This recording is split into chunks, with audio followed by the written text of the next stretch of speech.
and welcome back to Edmonton Dermatology YouTube channel. We're so glad you joined us today again, and today we're gonna break down Botox. Botox! We're gonna go in depth with Botox.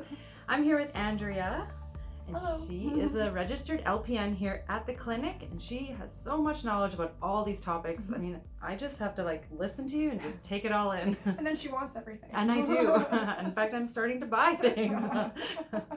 It's great. No, it's actually so much good information that people just need it unplugged and, broken down so they know, is this going to be right for me? Easier, yep. Yeah, exactly. So I have a quote from Chris Carr, and it goes like this: choose products that support your wellness and help you feel gorgeous. And that's why I keep coming back to you guys, because they feel more beautiful, just turning back the clock a little bit. The number of men getting injections has increased by 337% since the year 2000. Yes, That's millennials. cool. Right on, millennials. That's right, yeah. And that's coming from the American Society of Plastic Surgeons. Again, they have a lot of studies and statistics. They do, yeah. So we're going to talk about Botox. What is Botox used for? So Botox is used to help minimize wrinkles due to movement. So movement like raising our eyebrows, and I'm sorry, I got bangs. You can't see me raise my eyebrows, but I'm coming in a couple weeks. Yeah. Or when you frown, so when you get these lines here. Yes. So when you raise your eyebrows and stuff and squint, so those are all due to movement. Okay, so when it's sunny out, we squint our eyes, or when we laugh, that muscle movement actually creates essentially lines into our skin, right? Yep. So it's essentially just trying to inhibit that rough movement that happens there, just to kind of soften and calm down the wrinkles that happen in this area. Yeah, you don't have any of those. Skincare. I have a lot, but I do like to open my eyes a bit, and that just causes those lines to show up. And you're right, the more you do it, the more itching you get. Yeah, the deeper it remembers it. Okay, so what does Botox do to the body then? You said it kind of freezes things. Is that what you said? Kind of. So it inhibits that movement. So it doesn't really freeze you. Okay. Because freezing, then everybody thinks of you can't do anything. You're robotic. Right. You can still move. You can still smile, laugh. You'll still get a bit of movement, but it won't cause that creasing. So I like to use the analogy a little bit of kneading bread. So the more you knead bread, the softer it kind of gets, right? And the stretchier and that. But with skin, I mean, the more you do that, the more those wrinkles get deeper and deeper and deeper, right? So it's just inhibiting that constant movement to create those creases. Oh, that's a good way to So it's just kind of like retraining your muscles, essentially. Yeah. Nice. What are the side effects of Botox? For sure. So something actually to go back to the other question too is Botox is not systemic. It doesn't go all into your body. Now, yes, there are conditions that can actually be Botox used for, anything with muscle contractions. So side effect wise, there isn't a whole lot that can happen with Botox. Of course, when you get poked with a needle, you of course get that little bit of redness. You may get a bruise, so that's considered a side effect. But the thing too is making sure that you're seeing the correct person that does it, just because if they inject the wrong muscle, something will happen. So usually in the forehead, we always try and stay up at the upper part of the forehead, because if we inject too low, your eyebrows will actually fall down, which, I mean, that's not a side effect, that's an unfortunate event that can happen, and it can actually drop your eyebrow, which then your eyebrows are lower, and it's not the look you're going for. Exactly. Yeah, so usually making sure that the person who is injecting you has actually had experience with stuff like that, and making sure that they actually know where to inject correctly is really important as well, right? So it's not something that's going to harm you in the long run.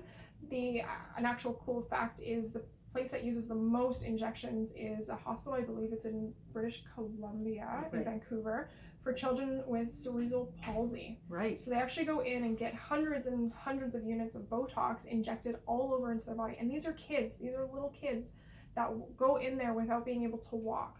And they usually get relief and able to move after they get a Botox injection. Right. So it's actually pretty life-saving stuff. Yeah, that's amazing. Yeah. And so the question I have for you is the certification. So the administrator of Botox, what kind of certification should they have? Yes, so definitely they need to be a nurse. So an LPN, an RN, a nurse practitioner. And of course you can look up these people online with their colleges. So with LPNs, we have CLPNA. With RNs, there's CARNA, and the nurse practitioners have a branch off of CARNA as well. So you can, of course, look them up, make sure that they actually have their nursing license.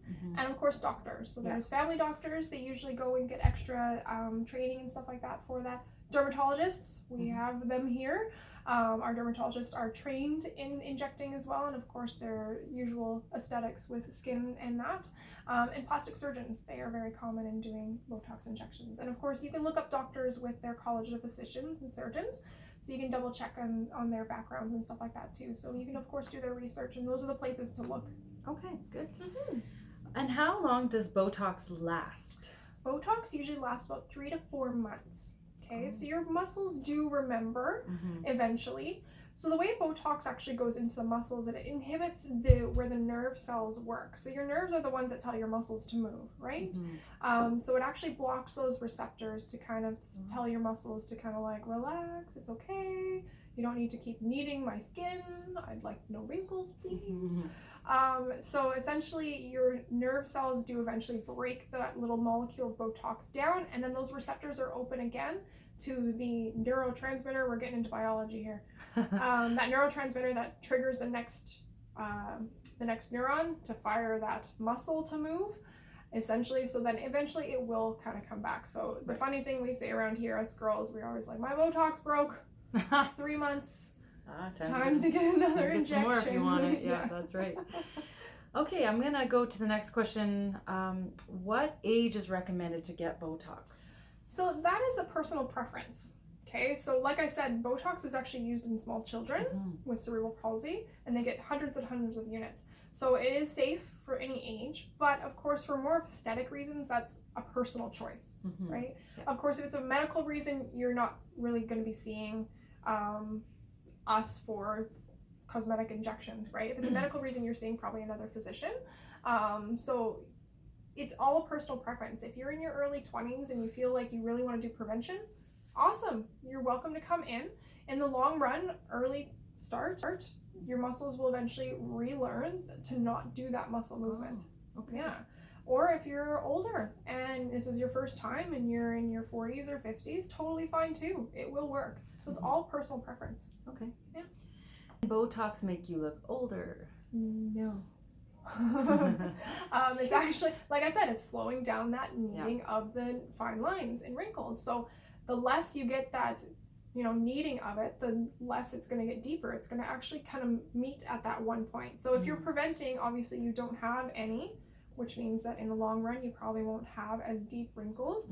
Of course, age always does come. We can't reverse it yet, but we can certainly help slow it down a little bit. So you will eventually get those fine lines and wrinkles, but it may not be as deep as those that have never gotten Botox, right?